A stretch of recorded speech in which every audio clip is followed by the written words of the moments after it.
আচ্ছা, বাংলা সাহিত্যের প্রাচীন যুগ অর্থাৎ আজকে আমরা সাহিত্যে চলে আসছি। সাহিত্য নিয়ে প্রথমে আমরা আলোচনা করি যে কী ধরনের প্রশ্ন আসে, কীরকম আসে। আধুনিক যুগ যখন শুরু করব তখন আমরা আধুনিক যুগ নিয়ে আলোচনা করব। তার আগে আমরা প্রাচীন যুগ দেখি। প্রাচীন যুগ হচ্ছে তোমার প্রাচীন আর মধ্যযুগ থেকে হচ্ছে তোমার 5 নম্বরের প্রশ্ন আসে, প্রাচীন আর মধ্যযুগ। আর আধুনিক যুগ থেকে হচ্ছে 15। এখন এই প্রাচীন আর মধ্যযুগ থেকে অনেক সময় এমনও হয় যে প্রাচীন যুগ থেকে 3টা আসছে, আধুনিক যুগ থেকেও তোমার 3টা আসছে, মধ্যযুগ থেকেও তোমার 3টা আসছে, অথবা 2টা আসছে। তোমার 5 থেকে 6টা, এর বেশি থাকে না। অনেক সময় 4টাও থাকে। সেক্ষেত্রে তোমার আধুনিক যুগে গিয়ে 16টা থাকে। তোমার হিসেবে 20টাই হবে, তবে এখানে 4টা অথবা 6টা থাকবে। 5টার জায়গায় 4টা বা 6টাও থাকতে পারে, একটা কম বা একটা বেশি থাকতে পারে। তো প্রশ্নগুলো কেমন হয়? নর্মালি হচ্ছে প্রাচীন যুগ থেকে তোমার 1টা বা 2টো প্রশ্ন থাকে, আর 3টা হচ্ছে তোমার মধ্যযুগ থেকে থাকে। তো মধ্যযুগ থেকে 3টার জায়গায় 4টাও থাকতে পারে, 2টোও থাকতে পারে, ঠিক আছে? তো আসো আগে আমরা প্রশ্নগুলো দেখি। চর্যাপদ থেকে প্রতিবার প্রশ্ন আসছে, মধ্যযুগ থেকে তো আসেই। হ্যাঁ, তো প্রাচীন যুগ থেকে দেখো, প্রাচীন যুগে একটাই টপিক আমরা পড়ি, সেটাই হচ্ছে চর্যাপদ। তো চর্যাপদের যে প্রশ্নগুলো সেগুলো কেমন একটু দেখো। 40 BCS চর্যাপদে কোন ধর্মমতের কথা উল্লেখ আছে? এটা হচ্ছে 40 BCS। সন্ধ্যা ভাষা কোন সাহিত্যকর্মের সঙ্গে যুক্ত? এটা হচ্ছে 38 BCS। চর্যা বিনিশ্চয়, এটা হচ্ছে 37 BCS আসছে। তাহলে দেখো 37-এ 2টো আসছে। হ্যাঁ, আরেকটা হচ্ছে ডক্টর মোহাম্মদ শহীদুল্লাহ সম্পাদিত চর্যাপদ বিষয়ক গ্রন্থের নাম কি? আচ্ছা, সবচেয়ে বেশি চর্যাপদ পাওয়া গেছে কোন কবির? এটা ছিল 35 BCS, যেটাতে প্রথম সিলেবাসটা অন্তর্ভুক্ত করা হয়েছিল তখন। বাংলা সাহিত্যে প্রাচীন যুগের নিদর্শন কোনটি? দোহাকোষ, এটা হচ্ছে 35তম BCS আসছে। আর হচ্ছে খেয়াল করো, 41-এ তোমার আসছে চর্যাপদের টিকাকারের নাম কি? কোন সাহিত্যকর্মে সান্ধ্য ভাষার প্রয়োগ আছে? এটা হচ্ছে 42, ডাক্তারদের যেটা স্পেশাল ছিল।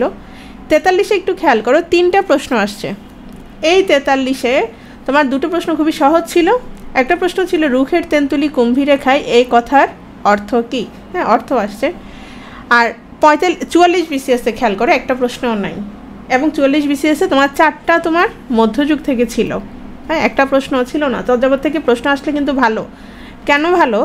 কারণ তোমার প্রাচীন আর মধ্যযুগে যে পড়া আছে, হ্যাঁ, যতটুকু সাহিত্যের যতটুকু আমরা পড়ব, এর চাইতে কি আর বেশি অ্যাড হবে? তুমি লিখে দিয়ে আসতে পারবো বা আমি লিখে দিয়ে আসতে পারবো প্রাচীন মধ্যযুগে গিয়ে? এটা সম্ভব না। তাহলে প্রাচীন আর মধ্যযুগের টপিকগুলো হচ্ছে নির্দিষ্ট।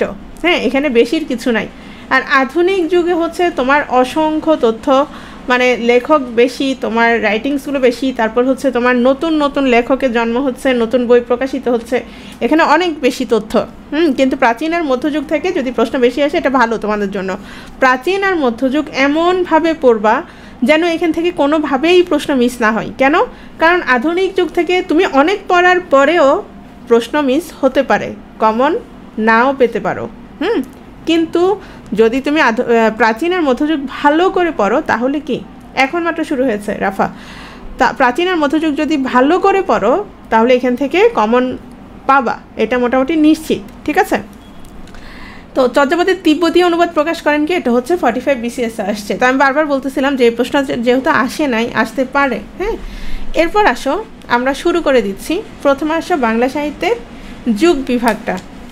তো যুগ বিভাগ খেয়াল করো, যুগ বিভাগটা আসলে কেন হয়? এটা হচ্ছে সাহিত্যকর্মের যে বৈচিত্র্য বা বৈশিষ্ট্য, সেটা বিশ্লেষণ করেই মূলত যুগ বিভাগটা হয়। ধরো মধ্যযুগের সাহিত্যগুলো কেমন, প্রাচীন যুগের কেমন বা আধুনিক যুগের কেমন, একটা নির্দিষ্ট সময়সীমার মধ্যে যে এই সাহিত্যের বৈশিষ্ট্যগুলো কেমন, এটার উপর নির্ভর করে দেখা যাচ্ছে আমাদের যে যুগ বিভাগ সেটা হচ্ছে। তো ঠিক বাংলা সাহিত্যে যে যুগ বিভাগ হয়েছে, সেটাও কি, যে প্রাপ্ত নিদর্শন, সেটার উপর ভিত্তি করে হয়েছে। এবং বাংলা সাহিত্যের ইতিহাসকে প্রধানত 3টি যুগে ভাগ করা হয়। সেই 3টি যুগ কি? প্রাচীন যুগ 650 থেকে হচ্ছে 1200 খ্রিস্টাব্দ, মধ্যযুগ 1201 থেকে, খেয়াল করো 1200 না, 1201 থেকে হচ্ছে 1800 খ্রিস্টাব্দ পর্যন্ত মধ্যযুগ। আর আধুনিক যুগ হচ্ছে 1801 থেকে বর্তমান কাল পর্যন্ত, আজকে এই মুহূর্ত পর্যন্ত হচ্ছে তোমার কি, আধুনিক যুগ। তো আমরা মূলত আলোচনা করব আজকে 650 থেকে 1200 খ্রিস্টাব্দ পর্যন্ত যে সময়টা, এটা নিয়ে। তো প্রাচীন যুগের যে সাহিত্যের বৈশিষ্ট্য, আমরা যে সাহিত্যিক নিদর্শনগুলো পেয়েছি প্রাচীন যুগের মধ্যে, সেগুলো প্রধান বৈশিষ্ট্য হচ্ছে গোষ্ঠীকেন্দ্রিকতা এবং ধর্ম নির্ভরতা। মধ্যযুগও আমরা পাই যে তোমার যেই তোমার দেবদেবী নির্ভর ধর্ম নির্ভর সাহিত্য পাই এবং সেখানে দেবদেবী বা ধর্মই প্রধান, কিন্তু আধুনিক যুগে গিয়ে সেটা আবার কি চেঞ্জ হয়ে যাচ্ছে। বুঝতে পেরেছ? বাংলা সাহিত্যের জন্য কোন বইটা ভালো হবে? আচ্ছা তোমাদেরকে বলি, বাংলা সাহিত্যের জন্য তোমরা যেটা তো অলরেডি আছে, কি বলে এটা তোমাদের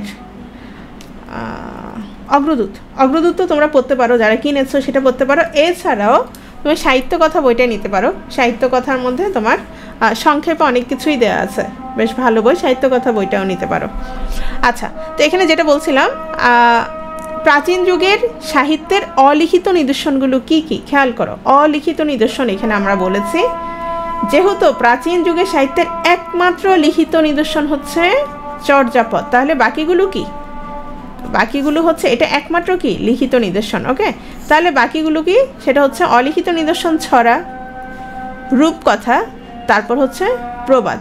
ছড়া, রূপকথা আর প্রবাদ। এখন অনেক সময় প্রশ্ন আসছে যে খনার বচন, হ্যাঁ খনার বচন কোন আমলের সৃষ্টি হচ্ছে? আমি বলি খনার বচন হচ্ছে প্রাচীন আমলের সৃষ্টি হচ্ছে, ঠিক আছে? শিকড় ভালো, সমস্যা নেই। তাহলে খনার বচন সৃষ্টি হয়েছে কখন?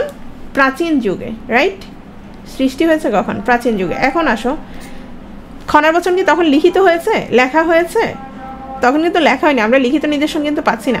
তাহলে লেখা হয়েছে কখন? সেটা হচ্ছে তোমার মধ্যযুগের শুরুতে। তাহলে যদি প্রশ্ন আসে যে তোমার খনার বচন কোন আমলের সৃষ্টি, সেক্ষেত্রে আমরা বলবো প্রাচীন যুগের সৃষ্টি, কিন্তু এটা আমরা পাচ্ছি কখন? মধ্যযুগের শুরুতে। হ্যাঁ, মধ্যযুগের শুরুতে এটা বিকাশ লাভ করেছে, ঠিক আছে? এটা অনেক সময় অনেকে প্রশ্ন করে যে কোন আমলের সৃষ্টি, অবশ্যই প্রাচীন যুগের সৃষ্টি, ঠিক আছে? তারপর আসো চর্যাপদ।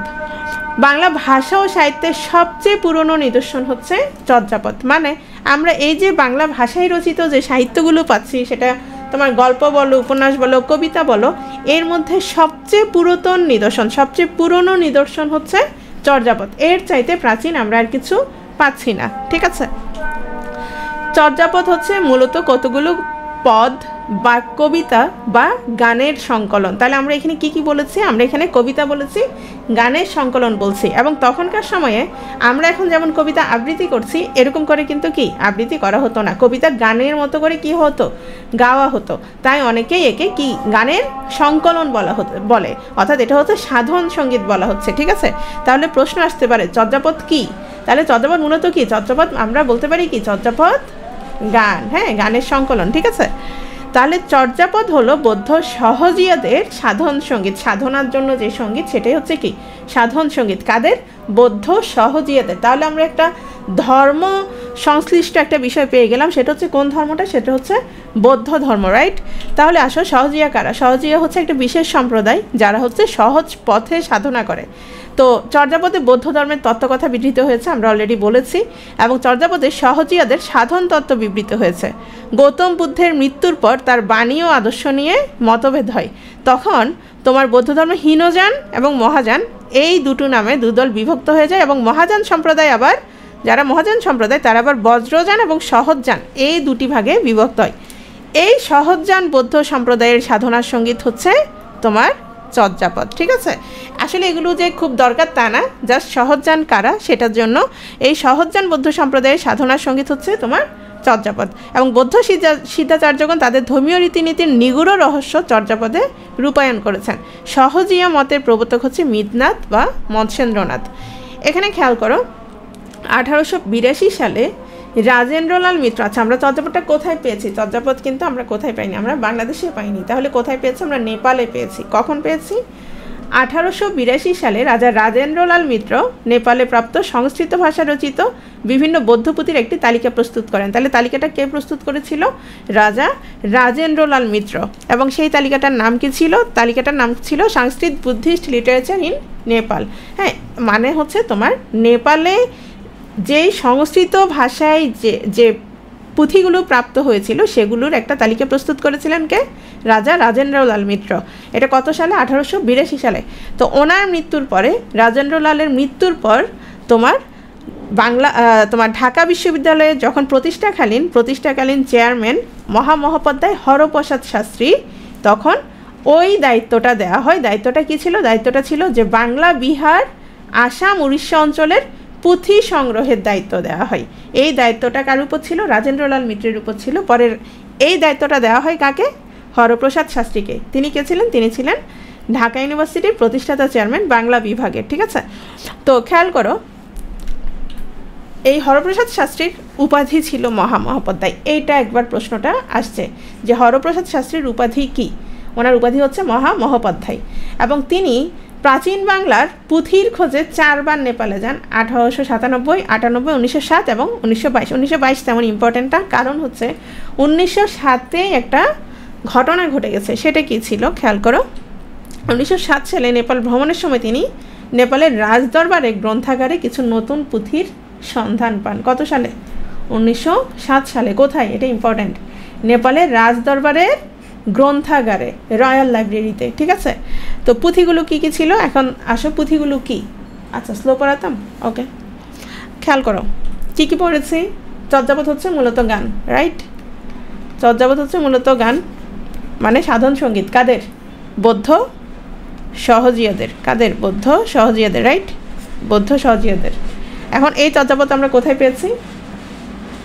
হরপ্রসাদ শাস্ত্রী। হরপ্রসাদ শাস্ত্রী কোথায়? হরপ্রসাদ শাস্ত্রী তোমার এই পুঁথির উদ্দেশ্যে কয়েকবার নেপালে যান। তার মধ্যে 1907 সালে যখন যান, তখন হচ্ছে নেপালের রাজ গ্রন্থাগারে তিনি কিছু নতুন পুঁথির সন্ধান পেয়েছেন। হ্যাঁ, সেই পুঁথিগুলো তিনি একটা নাম দেন। আচ্ছা, সেটা পরে, তার আগে একটু খেয়াল করো যে পুঁথি কী জিনিস।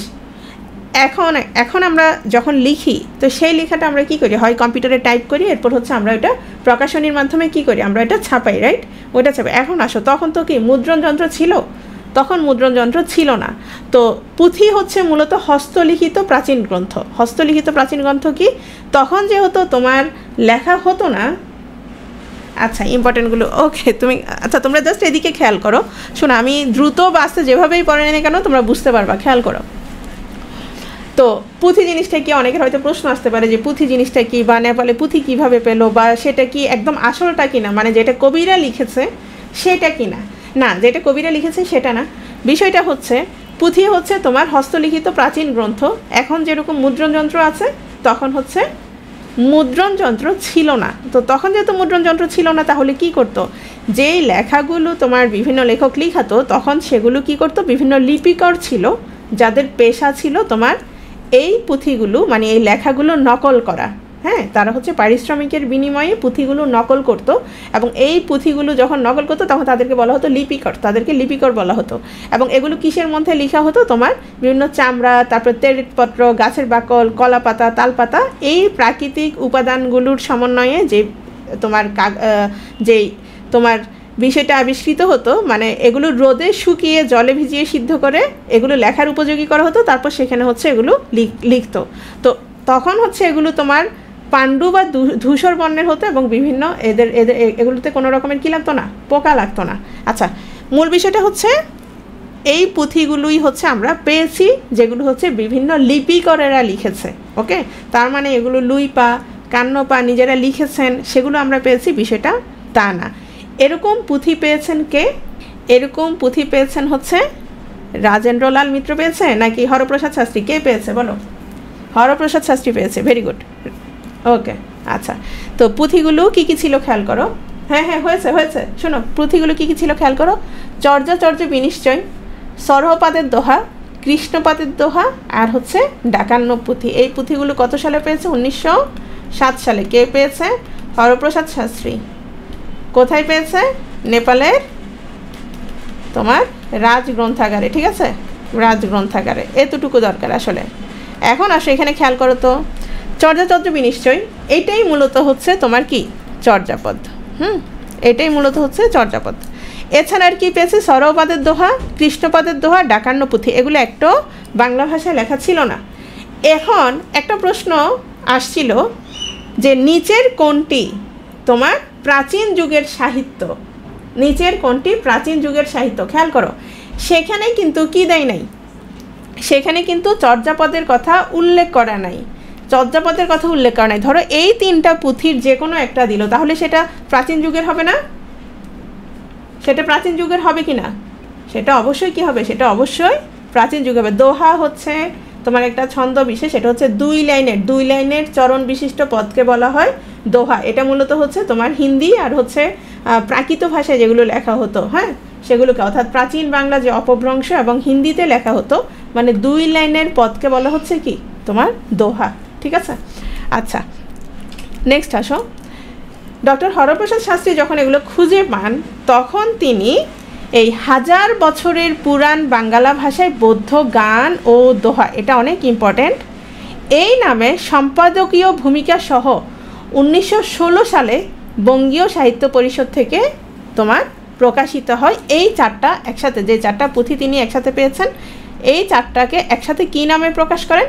1000 বছরের পুরাণ বাঙ্গালা ভাষায় বৌদ্ধ গান ও দোহা। কত সালে প্রকাশিত হয়? 1916 সালে। কোত্থেকে প্রকাশিত হয়? বঙ্গীয় সাহিত্য পরিষদ থেকে। এই যে দোহা কী জিনিস লেখা আছে, আমি জানি কী কী প্রশ্ন করবা তোমরা। প্রাচীন বাংলার অপভ্রংশ ও মধ্যযুগের হিন্দিতে রচিত 2 চরণ বিশিষ্ট পদ, এগুলোকে বলা হচ্ছে দোহা। ঠিক আছে, তাহলে আমরা কি কি পেলাম? আমরা 1907 পেলাম যখন এটা আবিষ্কৃত হয়েছে, এরপর 1916 পেলাম যখন এটা প্রকাশিত হয়েছে। কোত্থেকে? বঙ্গীয় সাহিত্য পরিষদ থেকে। কী নামে? এই নামে। ঠিক আছে, এখন আসো চর্যাপদের নামকরণ নিয়ে নানা মত।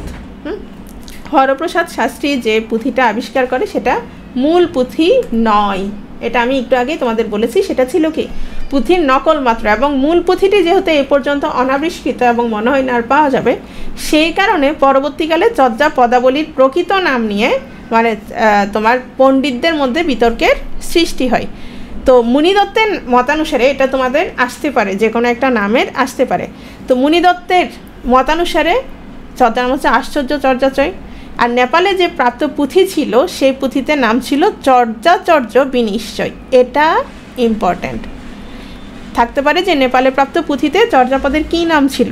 সেখানে ছিল চর্যাচর্য বিনিশ্চয়, যেটার অর্থ হচ্ছে যা আচরণীয় আর যা আচরণীয় নয়। হ্যাঁ, চর্য মানে হচ্ছে যা আচরণীয়, আর অচর্য মানে যা আচরণীয় নয়।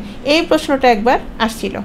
ডক্টর প্রবোধচন্দ্র বাগচির মতে চর্যাচর্য বিনিশ্চয়, হরপ্রসাদ শাস্ত্রীর মতে চর্যাচর্য বিনিশ্চয়, বিদুসাগর শাস্ত্রীর মতে দরকার নাই। তিব্বতী অনুবাদের নাম হচ্ছে চর্যা কোষ বৃত্তি, চর্যাগীতি কোষ বৃত্তি। আচ্ছা, আধুনিক পণ্ডিতদের অনুমান হচ্ছে চর্যাগীতি কোষ, আর সংস্কৃত টিকার নাম হচ্ছে চর্যাচর্য বিনিশ্চয়। ঠিক আছে, আর চর্যাপদের সংস্কৃত টিকাকার হচ্ছে মুনিদত্ত।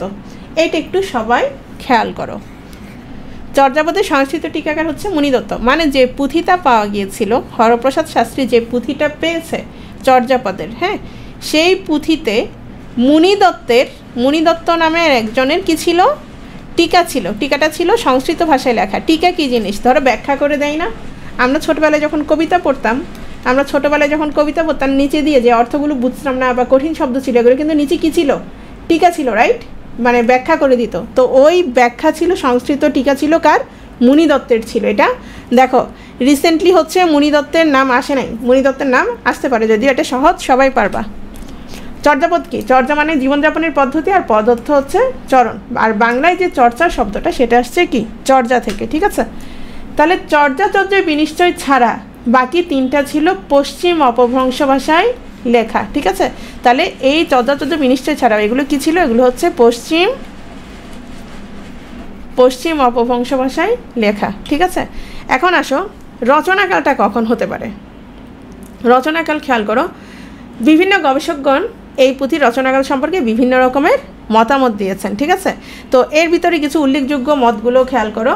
উল্লেখযোগ্য মতগুলো হচ্ছে তোমার কারগুলো আমরা খেয়াল করবো। আমরা সুনীতি চট্টোপাধ্যায়, সুনীতি কুমার, হ্যাঁ সুনীতি কুমার, তারপর হচ্ছে সুকুমার সেন, আর হচ্ছে ডক্টর মোহাম্মদ শহীদুল্লাহ। এই 3টার বিষয়গুলো আমরা, এই 3 জনের যে মতামত সেটা আমরা অবশ্যই কী করব? আমরা অবশ্যই মনে রাখার চেষ্টা করব। ঠিক আছে, তাহলে খেয়াল করো, সুনীতি কুমার চট্টোপাধ্যায় খ্রিস্টীয় 950 হতে 1200-এর মধ্যে তোমার চর্যাপদ নামে কতগুলো বৌদ্ধ সহজিয়া মতের গানে আমরা বাংলা ভাষার প্রাচীনতম নিদর্শন পাই। তাহলে তিনি বলছেন কি 950 থেকে 1200-এর মধ্যে। সুকুমার সেন বলেছে 900 থেকে 1350। আর ডক্টর মোহাম্মদ শহীদুল্লাহ কি বলেছেন? যে এটা তোমার 650 থেকে 1200-এর মধ্যে। একজন হচ্ছে সুনীতিগ্রম, হ্যাঁ এদের মধ্যে অবশ্যই কি থাকে, মানে একজন একটা বললে আরেকজন কি অবশ্যই আরেকটা বলবে। তো খেয়াল করো সন্ধ্যা ভাষা কী জিনিস। এই যে চর্যাগুলো, এখন আমি তোমাদের বললাম যে কা তারুবার পঞ্চবী ডাল চঞ্চল চিয়ে পৈঠাকাল। এখন তুমি বলবো ম্যাডাম আমি আর ক্লাস করবো না, ম্যাডাম বাংলা ভাষায় পড়ান না। এটা আসলেই বাংলা ভাষা, কিন্তু কি প্রাচীন বাংলা বলে, এবং ভাষার যেহেতু তোমার অনেক চেঞ্জের ভেতর দিয়ে আসে, আমরা অনেক সময় বুঝি না।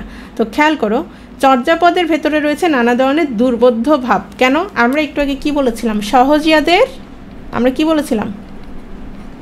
সহজিয়াদের সাধন সঙ্গীত বলেছি না, সাধন সঙ্গীত। এখন সাধন সঙ্গীত মানে বৌদ্ধ সহজিয়ারা যখন সাধন সঙ্গীত লিখছেন তখন তারা এগুলো সহজ ভাষায় লিখেন না, এগুলো সান্ধ্য ভাষায় লিখেছেন। সান্ধ্য ভাষায় কী জিনিস? সান্ধ্য মানে কি? সন্ধ্যা। কি সন্ধ্যার সময় কী থাকে? একটু আলো, আবার কি অন্ধকার, আলো আর অন্ধকার। হ্যাঁ, কতক আলো কতক অন্ধকার, একই একই। তাহলে আসো, এই যে তোমার সান্ধ্য ভাষা মানে কিছুটা বোঝা যায় কিছুটা বোঝা যায় না। হ্যাঁ, গোধূলি, গোধূলি কেন বলো তো? ওই দিন বলেছিলাম মানে গরু ওই সময় কি ধুলি উড়িয়ে যায় না, ঘরে ফিরে না। আচ্ছা, তো চর্যাপদের ভেতরে রয়েছে নানা ধরনের দুর্বোধ্য ভাব। এটার আক্ষরিক অর্থের সাথে ভাবগত অর্থের ব্যাপক ব্যবধান আছে। মানে তুমি যে আক্ষরিক অর্থটা করবা সেটার সাথে ভাবগত অর্থের কি আছে? ব্যবধান আছে। ফলে এই পদগুলোকে বুঝা না বুঝার দ্বন্দ্ব রয়ে যায়। সেই কারণে চর্যায় ব্যবহৃত ভাষাকে হরপ্রসাদ শাস্ত্রী বলেছেন সন্ধ্যা ভাষা। তাহলে তোমাদের প্রশ্ন আসতে পারে যে হরপ্রসাদ শাস্ত্রী কী বলেছেন? তিনি বলেছেন সন্ধ্যা ভাষা। ঠিক আছে, তো সহজিয়া ধর্মের সকল বই সন্ধ্যা ভাষায় লিখিত। সন্ধ্যা মানে হচ্ছে আলো আধারী ভাষা, কতক আলো কতক অন্ধকার, কিছুটা বোঝা যায় কিছুটা বোঝা যায় না। হ্যাঁ, তো এই সকল উঁচু অঙ্গের ধর্মকথার ভেতরে একটা অন্য ভাবের কথাও আছে, সেটা খুলিয়া ব্যাখ্যা করিবার নয়। যাহারা সাধন ভজন করেন তাহারাই সেই কথা বুঝিবেন, আমাদের বুঝিয়া কাজ নাই। এটা কে বলেছে? এটা বলেছে হরপ্রসাদ শাস্ত্রী। তাহলে দেখো সন্ধ্যা ভাষা কী জিনিস? যে ভাষা নির্দিষ্ট কোনো রূপ পায়নি, যে ভাষার অর্থ একাধিক অর্থাৎ আলো আধারের মতো, সে ভাষাকে পণ্ডিতগণ সন্ধ্যা বা সান্ধ্য ভাষা বলেন। এই ধরনের ভাষারীতিতে শব্দের দুটো অর্থ থাকে, একটা হচ্ছে সাধারণ অর্থ, আরেকটা হচ্ছে নিগুড় অর্থ। এখন পর্যন্ত যা কিছু পড়েছি এটার মধ্যে দুটো লাইন ইম্পর্টেন্ট। একটা হচ্ছে হরপ্রসাদ শাস্ত্রী চর্যাপদের ভাষাকে বলেছেন কি ভাষা? সান্ধ্য ভাষা। কেন সান্ধ্য ভাষা বলেছেন? কিছুটা বোঝা যায় কিছুটা বোঝা যায় না। এগুলো যেহেতু তোমার ধর্মীয় তত্ত্বকথা, এজন্য এগুলোতে কি আছে? একটা সাধারণ অর্থ আছে আর একটা নিগুড় অর্থ আছে, অর্থাৎ ইনার মিনিং আছে। কীরকম আমরা একটু উদাহরণ দিলে তোমরা বুঝতে পারবা। টালত ঘর মোর নাহি পরিবেশী, মানে এই যে টালত ঘর মানে টিলার উপরে আমার ঘর, আমার কোনো কি নাই, আমার কোনো প্রতিবেশী নাই। হাড়িত ভাত নাহি নীতি আবেশী, হাড়িতে ভাত নাই কিন্তু নিত্যই মানে প্রতিদিন কি আসে? অতিথি আসে। এটা বলেছে ঢ্যান্ডনপা। এখানে তাহলে নর্মালি আমরা যে সেন্সটা মানে আমরা বুঝবো, যে কথাটা আমরা বুঝবো সেটা কি? সেটা হচ্ছে টিলার উপরে আমার ঘর, আমার কোনো ভাত কাপড় নাই কিছু নেই, কিন্তু প্রতিদিন কি আসে? মেহমান আসে, রাইট? কিন্তু এটা হচ্ছে একটা প্রতীকী। এই প্রতীকের মাধ্যমে তত্ত্বকথা ব্যাখ্যা করা হয়েছে কীরকম? চেতনা শীর্ষ দেশে উঠেছি, তাহলে সেই কি এখন চেতনা শীর্ষ দেশে আছে। এখন আমার চারদিকে মায়ার জগৎ আর নেই, সংসার চেতনাও বিনাশ পেয়েছে। এখন তার চারদিকে কি নাই? তোমার সংসার চেতনাও তার কি হয়েছে? বিনাশ পেয়েছে। এখানে বলছে হাড়িত ভাত নাহি নীতি আবেশী, কিন্তু এখানে বোঝাচ্ছে কি যে সে এখন চেতনার শীর্ষ দেশে আছে, রাইট? তো এভাবে পদগুলোতে সন্ধ্যা ভাষার ব্যবহারের মাধ্যমে সাধকগণ তাদের সাধন কথা ফুটিয়ে তুলেছেন। বুঝতে পেরেছো তাহলে মানে কেন তোমার এটাকে সান্ধ্য ভাষা বলা হচ্ছে? এই কারণেই সান্ধ্য ভাষা বলা হচ্ছে, কারণ এখানে কি তাদের যে সাধন কথাগুলো তারা এগুলো মানে নর্মালি তোমার মনে হবে যে তোমার আমরা যদি আক্ষরিক অর্থে দেখি তাহলে একরকম মনে হবে, আর নিগুড় তত্ত্বটা হচ্ছে ভিন্ন। এটাই হচ্ছে বিষয়। এখন আসো চর্যাপদের ভাষা। এখন আসো হরপ্রসাদ শাস্ত্রী চর্যাপদের ভাষাকে বাংলা বলে দাবি করেছেন, সেটাকে তখন বিজয়চন্দ্র মজুমদার এই ব্যাপারে আপত্তি জানান। তাহলে আপত্তি কে জানিয়েছেন? বিজয়চন্দ্র মজুমদার। এখন অনেকের প্রশ্ন আসবে ম্যাডাম চর্যাপদের ভাষা হরপ্রসাদ শাস্ত্রী কী বলেছিল? সন্ধ্যা ভাষা বলেছিল, রাইট? তাহলে এখন আবার বাংলা বললো কেন? বাংলা তো মূল ভাষা, ওটা কি ছিল? ওটা হচ্ছে এই যে তোমার নিগুড় তত্ত্ব আছে, এটা যে একটা সাধন সঙ্গীত, হ্যাঁ এটা যে একটা সাধন সঙ্গীত, এটার যে আলাদা আক্ষরিক অর্থ ছাড়াও আরেকটা তত্ত্বকথা আছে, সেজন্য বলেছে সেটা কি তোমার সান্ধ্য ভাষা, রাইট? কিন্তু তিনি মূলত কি বলেছেন? এটা হচ্ছে বাংলা ভাষা করে যখন দাবি করেন তখন বিজয়চন্দ্র মজুমদার এ ব্যাপারে আপত্তি জানান এবং তিনি বাংলা ভাষার ইতিহাস বিষয়ে 1920 সালে খেয়াল করুন 1920 সালে বেশ কয়েকটা বক্তৃতা প্রদান করেন। তখন তিনি এই চর্যার ভাষার মধ্যে হিন্দি বৈশিষ্ট্য এবং উড়িয়া প্রাধান্যের কথা বলেন। তাহলে কোন দুটো ভাষার কথা বলেছেন? হিন্দি এবং উড়িয়া প্রাধান্যের কথা বলেন, ঠিক আছে?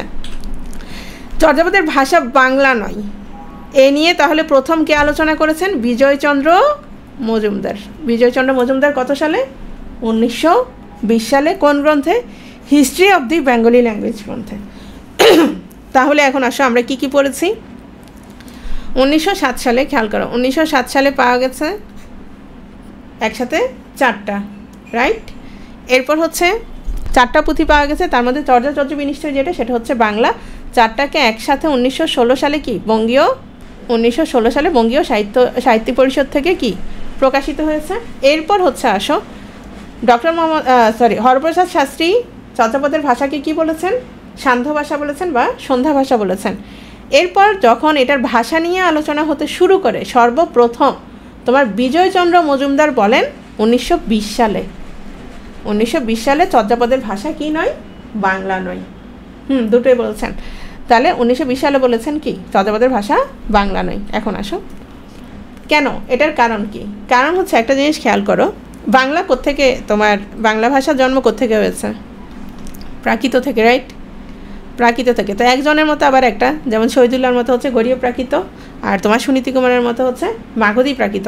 তো এই প্রাকৃত থেকে আরও যে ভাষাগুলোর জন্ম হয়েছে, তো সেগুলো যেহেতু কাছাকাছি সময়ের, এবং এগুলো যেহেতু তোমার মাত্র তখন কি বাংলা ভাষাটার বলা যায় যে তারা একটা নির্দিষ্ট রূপ লাভ করেছে ওই সময়ের, যার কারণে তোমার ওই ভাষার মানে ধরো অসমিয়া, উড়িয়া, হ্যাঁ, এই ভাষাগুলোর তোমার যারা পণ্ডিত ছিলেন তারাও চর্যাপদকে তাদের ভাষার প্রাচীন নিদর্শন বলে দাবি করেছেন, ঠিক আছে। তাহলে চর্যাপদ যখন রচিত হয় তখন বাংলা ভাষা পুরোপুরি স্বতন্ত্র ভাষা হয়ে ওঠেনি। হরপ্রসাদ শাস্ত্রী দাবি করেন চর্যাপদের ভাষা বাংলা, রাহুল সাংকৃত্যায়ন দাবি করেন এর ভাষা হচ্ছে হিন্দি।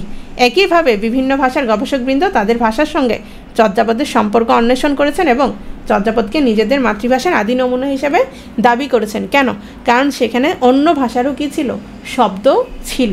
তাহলে আমরা চর্যাপদের পদগুলোতে দেখতে পাচ্ছি 5টি ভাষার মিশ্রণ পরিলক্ষিত হয়, সেগুলো হচ্ছে বাংলা, হিন্দি, মৈথিলি, অসমিয়া এবং উড়িয়া। হ্যাঁ, এবং এই কারণেই প্রকাশিত হবার পর ভারতের বিভিন্ন ভাষাভাষীরা তাদের নিজ নিজ ভাষার প্রাচীনতম নিদর্শন হিসেবে দাবি করেছেন। তাহলে চর্যাপদের ভাষা এখন যে সবাই টানাটানি করতেছে, একটা নির্দিষ্ট ভাষায় আসতে হবে কিনা, একটা নির্দিষ্ট তোমার কি ফিক্সড করতে হবে যে আসলে এটা কোন ভাষায় রচিত, রাইট।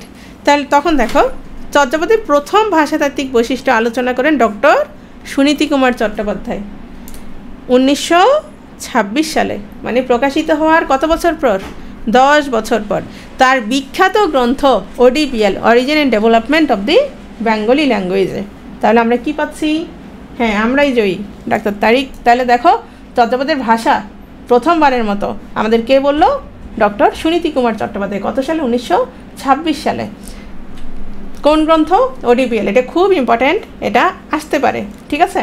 তাহলে তিনি কিভাবে বলেছেন যে আসলে চর্যাপদের ভাষা বাংলা, মানে উনি একটা মাইক নিয়ে বলে দিচ্ছেন না, তিনি সম্পূর্ণ বৈজ্ঞানিক পদ্ধতিতে বিস্তারিতভাবে চর্যাপদের ভাষার ধ্বনিতত্ত্ব, ব্যাকরণ এবং ছন্দ বিচার বিশ্লেষণ করে প্রমাণ করেছেন চর্যাপদের ভাষা বাংলা এবং চর্যাপদ বাংলা ভাষার সম্পদ, এবং অধিকাংশ ভাষাবিজ্ঞানী এ অভিমত সমর্থন করেন। এছাড়াও চর্যার কবিদের নাম, যারা কবিরা আছেন, পদ্মা নদীর নামের উল্লেখ, যেমন ভুস্তুকুপার 49 নং পদে তিনি বলেছেন পৌয়াখাল মানে হচ্ছে পদ্মা নদীর কথা বলেছেন, প্রভৃতি বিষয় নিয়ে গবেষণা করে প্রমাণ করেন চর্যাপদ বাংলা ভাষারই আদি নিদর্শন। ক্লিয়ার? তাহলে আমরা কি পেলাম, আমরা যখন বিজয়চন্দ্র মজুমদার তোমার কত সালে 1920 সালে প্রশ্ন তোলেন যে চর্যাপদের ভাষা বাংলা নয়, এখানে কোন কোন ভাষা প্রাধান্যের কথা বলেছেন তিনি, হিন্দি এবং উড়িয়ার কথা, রাইট, হিন্দি এবং উড়িয়ার কথা। তখন সুনীতি কুমার কি এগিয়ে আসেন, এগিয়ে এসে একটা কি লিখে ফেলেন, বই লিখে ফেলেন। এখন হলে একটা স্ট্যাটাস দিতেন, তাই না? আচ্ছা, এখন হতে কি একটা বিশাল একটা স্ট্যাটাস দিতেন, তো কেউ পড়তো না, আবার এসে অনেকে বিরোধ করতো না, সে দিলে বিরোধ করে নাই। দেখো, হ্যাঁ, তো উনি হচ্ছেন ODPL গ্রন্থে প্রমাণ করেন চর্যাপদ হচ্ছে তোমার বাংলা ভাষায় রচিত। তাহলে কত সালে বলে ফেলো, 1926 সালে। Very good. নেক্সট, এখন আসো এই যে চর্যাপদের ভাষা চলে আসছে, দেখো উনি বলেছেন বঙ্গ কামরূপী। বঙ্গ কামরূপী হচ্ছে এই যে ঠিক, এই দেখো খেয়াল করো, এই যে গৌরী প্রাকৃত থেকে গৌরী অপভ্রংশ, ওই সেখান থেকে হচ্ছে তোমার কি বঙ্গ কামরূপী, মানে ঠিক আগের যে অবস্থাটা, ঠিক আছে। তিনি বলেছেন চর্যাপদের ভাষা হচ্ছে, এটা আসতে পারে, সবাইকে বলে রাখি, এটা একবার আসছে অলরেডি। ডক্টর মোহাম্মদ শহীদুল্লাহর মতো হচ্ছে চর্যাপদের ভাষা বঙ্গ কামরূপী। এবং চর্যাপদের অন্তর্নিহিত তত্ত্ব 1946 সালে ডক্টর শশীভূষণ দাশগুপ্ত সহজযান প্রসঙ্গে, ওই যেহেতু সহজযান তোমার সহজিয়া তোমার বৌদ্ধরা লিখেছে, সহজযান প্রসঙ্গে চর্যাপদের অন্তর্নিহিত তত্ত্বের ব্যাখ্যা করেন কে? শশীভূষণ দাশগুপ্ত। এই প্রশ্নটা এখনও আসতে দেখি নাই, হ্যাঁ, 1946 সালে। তারপর আসো চর্যাগীতির পদ সংখ্যা। হরপ্রসাদ শাস্ত্রী যে পুঁথিটা পেয়েছিল ওখানে সবগুলো ছিল না, ওই পুঁথিতে সবগুলো ছিল না। পূর্ণাঙ্গ পদ পাওয়া গেছে, মানে পূর্ণাঙ্গ কবিতা পাওয়া গেছে কয়টা? পূর্ণাঙ্গ কবিতা পাওয়া গেছে 46টা। এই গ্রন্থের 23 নং পদের অর্ধাংশ পাওয়া গিয়েছিল। 23 নং পদ, আচ্ছা ম্যাক্সিমাম হচ্ছে তোমার 10 লাইনের, কিছু এদিক সেদিক আছে, কিছু একটু বেশি আছে, কিছু একটু কম আছে, হ্যাঁ। তো ম্যাক্সিমাম হচ্ছে 10 লাইনের। এর মধ্যে 23 নং পদের 6 লাইন পাওয়া গিয়েছে। কয় লাইন? 6 লাইন পাওয়া গেছে। তাহলে আমরা বলতে পারি চর্যাপদের কতটা পাওয়া গেছে? তোমার 46.5টা। অনেকে আবার এসে আমাকে কারেকশন করে দেয়, ম্যাডাম হয় নাই, কত? 46 দশমিক কয়টা? 6টা। আচ্ছা, তাহলে আমরা বলতে পারি পূর্ণাঙ্গ পদ পাওয়া গেছে কতটি? 46.5টি, রাইট। পূর্ণাঙ্গ পাওয়া গেছে 46টা, আরেকটার কত? 23 নম্বর পদের অর্ধেক পাওয়া গিয়েছে, 6 লাইন পাওয়া গিয়েছে, ঠিক আছে। 3টি কবিতা নষ্ট হয়ে গেছে। কোন 3টি একটু খেয়াল করো তো? 24, 25 একসাথে মনে রাখবা, যে মাঝখান দিয়ে একটা পাতা ছিঁড়ে গেছে, এর জন্য কত? 24, 25 মনে রাখবা। মাঝখান দিয়ে একটা পাতা যেহেতু নাই, তাহলে 24, 25 চলে গেছে। আবার সবসময় কি হয়? শেষের দিকে সবসময় কি হয়? বইয়ের খাতার পৃষ্ঠে থাকে না, প্রথম দিকে থাকে না, শেষের দিকে থাকে না, তাই না? তাহলে শেষের দিক থেকে 48 মনে রাখবা। তাহলে কোন 3টি কবিতা নষ্ট হয়ে গেছে? 24, 25 আর 48। এই 3টা কি পাওয়া যায়নি? ওকে, এই 3টা পাওয়া যায়নি, মনে রাখবা। তাহলে অর্ধেক পাওয়া গেছে কোনটার? এটা অলরেডি বলেছি, 23 নংয়ের 6 লাইন পাওয়া গেছে। এবং এই পদের রচয়িতা হচ্ছে ভুসুকুপা। আসতে পারে, যেহেতু এটা অর্ধেক রচয়িতা, তাহলে এই অর্ধেকের, যেহেতু এটা অর্ধেক পাওয়া গেছে, তাহলে এটা রচয়িতাকে 23 নংয়ের ভুসুকুপা। খেয়াল করো চর্যাপদের তিব্বতী অনুবাদ। চর্যাপদ তিব্বতী ভাষায় অনুবাদ করেছিলেন কে? কীর্তিচন্দ্র। চর্যাপদ, এটা খুবই সহজ। তুমি যখন আধুনিক যুগে যাবা তখন তোমার বারবার ইচ্ছা করবে তোমার প্রাচীন যুগ আর মধ্যযুগ পড়তে। চর্যাপদ তিব্বতী ভাষায় অনুবাদ করেছিলেন কীর্তিচন্দ্র, এবং 1938 সালে এই অনুবাদ আবিষ্কার করেন ডক্টর প্রবোধচন্দ্র বাগচি। আসতে পারে, এটা আসে নাই, এটা আসছে, কীর্তিচন্দ্রেরটা আসছে, ঠিক আছে, কীর্তিচন্দ্রেরটা আসছে। আচ্ছা, তাহলে 1938 সালে এই অনুবাদ কে আবিষ্কার করেছেন? ডক্টর প্রবোধচন্দ্র বাগচি। এই দুটো আমরা মনে রাখবো, হ্যাঁ, এটা অলরেডি আসছে। তারপর আসো এখন, তাহলে খেয়াল করো তো, আমরা যে পদগুলো পাই নাই, তাহলে এখানে অনুবাদ পেয়ে যাব না? পাবো কি না? এখানে অবশ্যই অনুবাদ পেয়ে যাব, রাইট? হ্যাঁ, এখানে অনুবাদ পেয়ে যাব। তাহলে আমাদের অনেক প্রশ্নের কি উত্তর পেয়ে যাব, তাই না? খেয়াল করো চর্যাগীতির পদ সংখ্যা। তাহলে দেখো বাকি 3টা পদ ছিল না, 23 নং পদের শেষাংশ এবং না পাওয়া 3টি পদ তিব্বতী অনুবাদ থেকে সংগ্রহ করেছিলেন কে? প্রবোধচন্দ্র বাগচি, ঠিক আছে। মুনি দত্ত এই পুঁথিতেই, কোন পুঁথি? মানে হরপ্রসাদ শাস্ত্রী যেটা পেয়েছিল ওই পুঁথিতেই সংস্কৃত টিকা ছিল, যেটা একদম প্রথমে তোমাদের বলেছি, সংস্কৃত টিকা ছিল। এবং মুনি দত্ত 11 নং পদ ব্যাখ্যা করেননি। মুনি দত্ত কত নং পদ ব্যাখ্যা করেননি? 11 নং পদ ব্যাখ্যা করেননি। কিন্তু 11 নং পদ কি নাই? ব্যাখ্যা কি? ও অনেকে জিজ্ঞেস করে যে তোমার টিকা কি? টিকা হচ্ছে ব্যাখ্যা, ঠিক আছে। এখন অনেকে বলো তো আমাকে যে 11 নং পদটা কি আসলে নাই? প্রবোধচন্দ্র লাগাই দাও ওটা কেটে। অবশ্যই আছে, 11 নং পদ আছে। তাহলে ব্যাখ্যা করে নাই কোনটা? আসলে একটা ব্যাখ্যা করে নাই, কারণ ওটা ছিল না এবং ওটা নাই। তাহলে কি হয়েছে একটু খেয়াল করো, কঠিন ছিল তাই করেনি। আচ্ছা, এখন সুকুমার সেন বলছে কবিতা হচ্ছে 51টা, কবি হচ্ছে 24 জন। কিন্তু একটু আগে খেয়াল করো তো, আমরা কয়টা পেয়েছিলাম? 46টা পুরো পেয়েছি, 3টা নষ্ট হয়ে গেছে। কয়টা হলো তোমার? 49টা। আর ভুসুকুপার ওইটা 23 নাম্বারটা, যেটার অর্ধেক পাইছি, তো ওইটা ধরলাম পুরোটা ধরো আছে। তাহলে কত হলো? তাহলে একটা যদি যোগ করি আমরা 50টা হয়ে যাচ্ছে, রাইট? 50টা হলো। তাহলে সুকুমার সেন কতটা বলতেছে? সুকুমার সেন বলছে, এখন আমরা অঙ্ক করব, ঠিক আছে। সুকুমার সেন বলছে 51টা, কবি হচ্ছে 24 জন। সুকুমার সেন বলেছে 51টা, কবি হচ্ছে 24 জন। তাহলে শহীদুল্লাহ কি এটা বলবে না উল্টো বলবে? শহীদুল্লাহ কি এটা বলবে নাকি উল্টো বলবে? ডক্টর মোহাম্মদ শহীদুল্লাহ বলবেন একটা কম, কবিতা 50টা, কবি হচ্ছে 23 জন, উল্টো। হ্যাঁ, তাহলে এখন বলো তো আগের জন কে ছিল, সুনীতি কুমার না অন্য কেউ? অন্য কেউ। আচ্ছা, উনি সুকুমার সেন ছিলেন। অনেকে ভাবে যে যেহেতু ডক্টর মোহাম্মদ শহীদুল্লাহ, নিশ্চয়ই আগের জন কে ছিল, সুনীতি কুমার ছিল। না, সুনীতি কুমার না, উনি হচ্ছেন সুকুমার সেন। ঠিক আছে? আচ্ছা, তো খেয়াল করো ডক্টর মোহাম্মদ শহীদুল্লাহ 50টা কবিতার জন, কারণ কি? মানে এটার কি কারণ? কারণ ওই যে নষ্ট হয়ে যাওয়াতে একটা ঝামেলা লেগে গেছিলো। ওখানে একটা ঝামেলা কি ছিল একটু খেয়াল করো। হরপ্রসাদ শাস্ত্রী যে পুঁথিটা পেয়েছিল, আমি তোমাদের আগেও বলেছি, সেটা কি মূল পুঁথি? মূল পুঁথি ছিল না, সেটা ছিল একটা নোট বই বা গাইড বই বা বই। মোট কথা সেটা হচ্ছে মূল পুঁথি ছিল না, সেটা একটা নকল পুঁথি ছিল। হ্যাঁ, তো ধারণা করা হয় তখন যে বৌদ্ধ শিক্ষা কেন্দ্রগুলো ছিল সেখানে শিক্ষার্থীদের সুবিধার জন্য তোমার গান আর টিকে একটা বইতে সংযুক্ত করা হয়েছে। খেয়াল করো, কবিরা যখন কবিতা লিখেছে সাথে সাথেই কি তোমার মুনি দত্ত এসে ওখানে টিকা লিখে দিয়েছে? বিষয়টা তা না। বিষয়টা হচ্ছে টিকাও আলাদা ছিল, তোমার কবিতাগুলো কি আলাদা ছিল। ধরো এটা এখানে টিকা কবিতা ছিল, এখানে কি, এখানে হচ্ছে তোমার টিকা ছিল, রাইট? হ্যাঁ, এখন স্টুডেন্টরা যাতে পড়তে সুবিধা হয় বৌদ্ধ শিক্ষা কেন্দ্রে, তখন হচ্ছে এটাকে কি করেছে, তোমার কোনো এক লিপিকর তার চর্যার মূল পুঁথি, চর্যার যে মূল পুঁথি আর হচ্ছে তোমার টিকার পুঁথি, এই যে টিকার পুঁথি, ধরো এটা হচ্ছে মূল পুঁথি, এটা থেকে সে একসাথে করবে, দুটাতে এই দুটো কি করবে, একসাথে করবে। মানে এই পুঁথিটা আর এখানে হচ্ছে এটা কি, এগুলো হচ্ছে টিকা, এগুলো আলাদা আলাদা ছিল। হরপ্রসাদ শাস্ত্রী যেটা পেয়েছে সেটাতে একসাথে।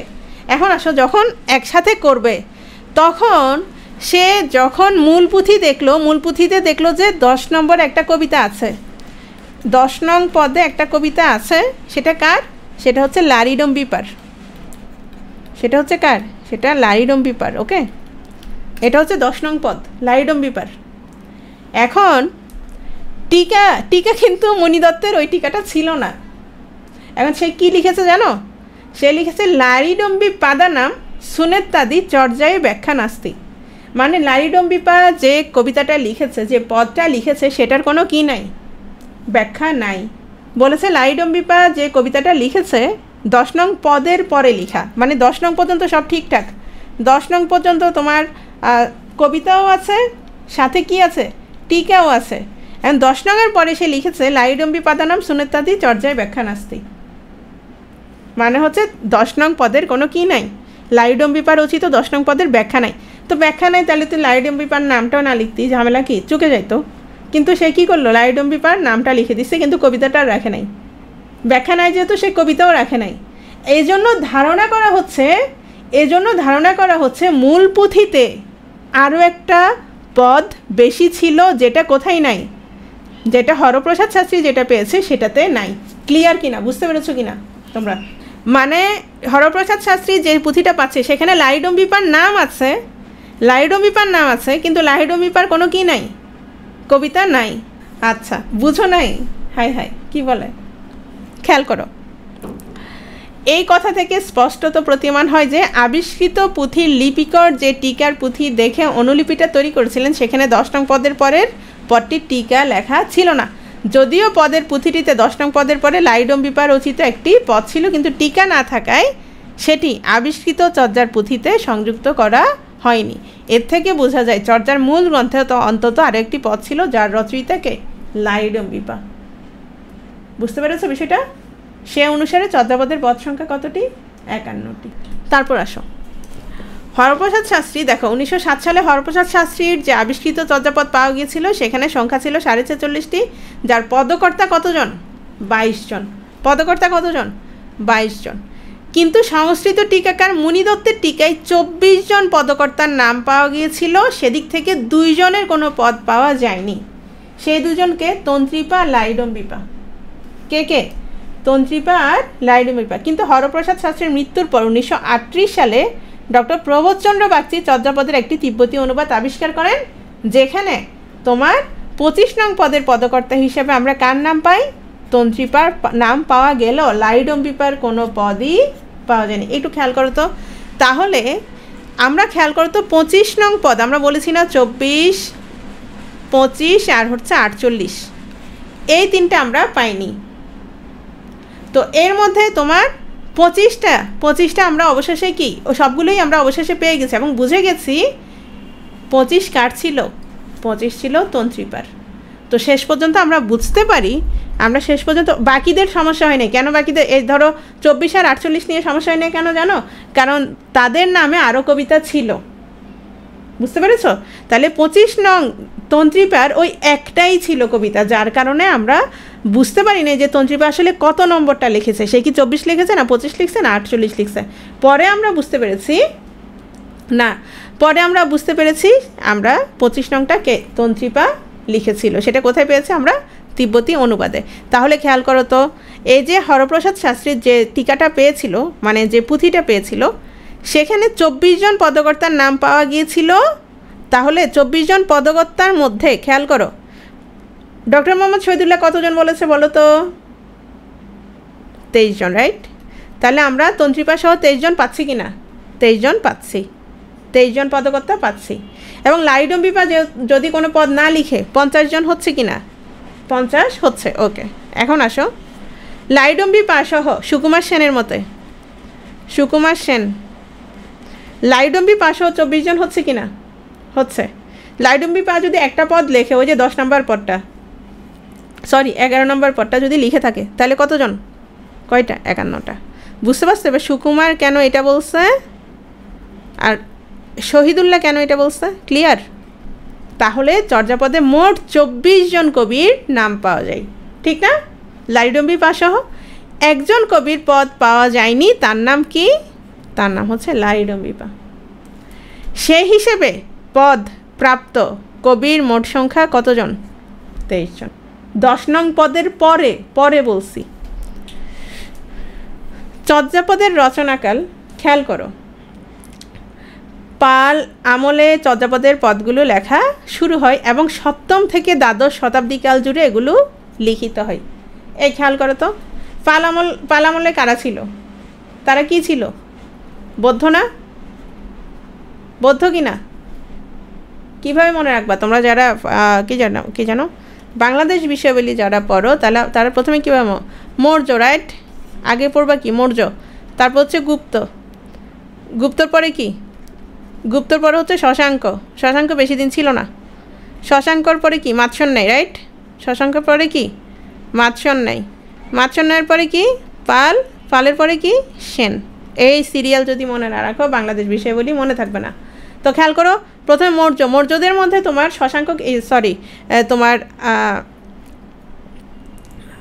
সম্রাট অশোক কী ছিল? বৌদ্ধ, রাইট? তিনি বৌদ্ধ ধর্মের বিশাল একটা সম্মিলনও করেন। এর পাশে গুপ্তরা কি? হিন্দু। এরপরে শশাঙ্ক, তারপর হচ্ছে মাৎসন্যায়, মানে তখন ঝামেলা চলতেছিল। তারপর হচ্ছে পালরা কি? পালরা হচ্ছে বৌদ্ধ। তাহলে পালরা কি? বৌদ্ধ। হ্যাঁ, এই যে পাল আমলে চর্যাপদের পদগুলো লেখা শুরু হয়, এটা অনেক সময় আসতে পারে, হ্যাঁ। এবং 7ম থেকে দ্বাদশ শতাব্দীকাল জুড়ে এগুলো লিখিত হয়, মানে একটা নির্দিষ্ট সময়ে একজন লিখে ফেলছে তা না, বিভিন্ন সময়ে যেগুলো লেখা হয়েছে পরবর্তীতে সেগুলো কি লিপিকাররা এক জায়গায় করে নিচ্ছে, ঠিক আছে? তাহলে দেখো চর্যাপদের রচনাকাল ডক্টর সুনীতি কুমার চট্টোপাধ্যায়ের মতে চর্যাপদের রচনাকাল হচ্ছে 950 থেকে 1200। এইটা কিন্তু আগে একটা স্লাইডে ছিল। তাহলে আমরা সুনীতি কুমার অবশ্যই মনে রাখবো। ডক্টর মোহাম্মদ শহীদুল্লাহর মতে 650 থেকে 1200। ক্লিয়ার? ধর্মমত, চর্যাপদের ধর্মমত সম্পর্কে প্রথম আলোচনা করেন ডক্টর মোহাম্মদ শহীদুল্লাহ কত সালে? 1927 সালে। তাহলে 1927-এর আগে আমরা কোন সালটা পেয়েছিলাম? আমরা 1926 পেয়েছিলাম, ODBL। এবং ওনার বুদ্ধিস্ট মিস্টিক সংস প্রকাশিত হয় 1960 সালে। কত সালে? 1960 সালে। এটা হচ্ছে আমাদের অনার্সে এটা পাঠ্য ছিল, চর্যাপদ বুদ্ধিস্ট মিস্টিক সংস। হ্যাঁ, এটা আসে যে ডক্টর মোহাম্মদ শহীদুল্লাহ সম্পাদিত বইয়ের চর্যাপদের নাম কি, ঠিক আছে? বুদ্ধিস্ট মিস্টিক সংস, এটা প্রকাশিত হয়েছিল 1960 সালে। আচ্ছা, এই যে এই বইটা। তারপর এখন আসো চর্যাপদ শুধু কি বুদ্ধিস্ট মিস্টিক সংস? আর নাই, আরও আছে। এই আনোয়ার পাশা এবং আব্দুল হাই যেটা সম্পাদনা করেছেন সেটার নাম হচ্ছে চর্যাগীতিকা। আসতে পারে আনোয়ার পাশা ও আব্দুল হাই সম্পাদিত চর্যাপদের নাম কি? চর্যাগীতিকা। আরেকটা আছে চর্যাগীতিকা, এটা হচ্ছে সৈয়দ আলী হাসান সম্পাদিত। তো একসাথে আসবে না, টেনশন নাই, ওকে? একসাথে আসবে না। কিসে পড়ছি? বাংলায় পড়ছি। আচ্ছা, তারপর আসো এখানে কিছু গুরুত্বপূর্ণ গ্রন্থ যেগুলো চর্যাপদ সম্পর্কিত। তাহলে দেখো তো, 1000 বছরের পুরাণ বাংলা ভাষায় বৌদ্ধ গান ও দোহা, এটা সবাই পারবে। এটা হচ্ছে হরপ্রসাদ শাস্ত্রী, কত সালে? 1916 সালে, তাই না? The origin and development of the Bengali language, মানে হচ্ছে ODBL, এটাকে ডক্টর সুনীতি কুমার।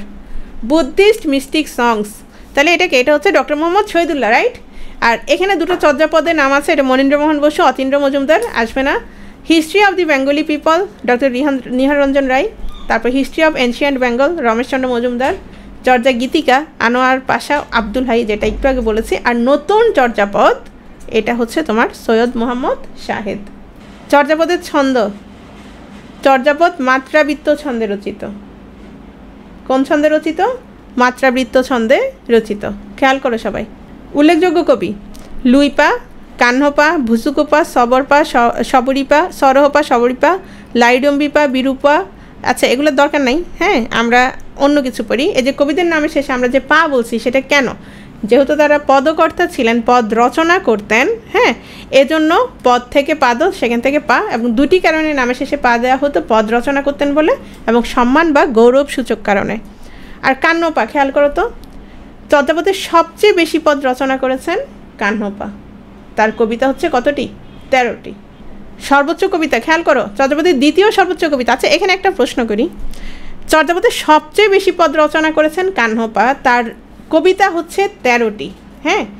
এখন তার কিন্তু একটা পদ পাওয়া যায়নি, বুঝতে পেরেছ?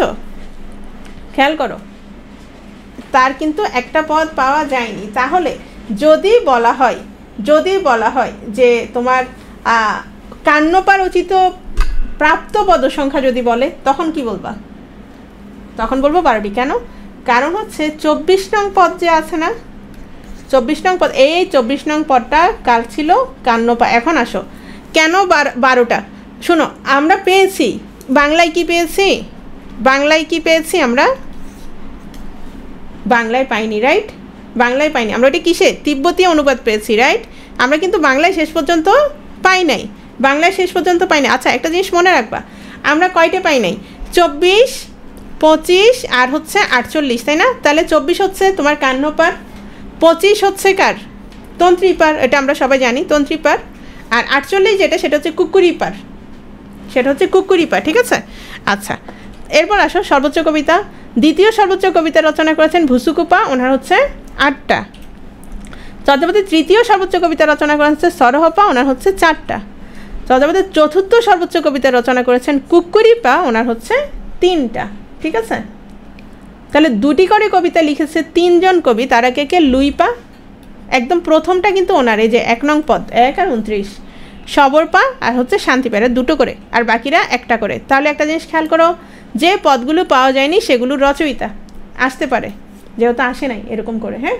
তাহলে 23 নং পদ ভুসুকুপা, 24 নং কাহ্নপা, 25 হচ্ছে তন্ত্রীপা, আর 48 হচ্ছে কুক্কুরিপা।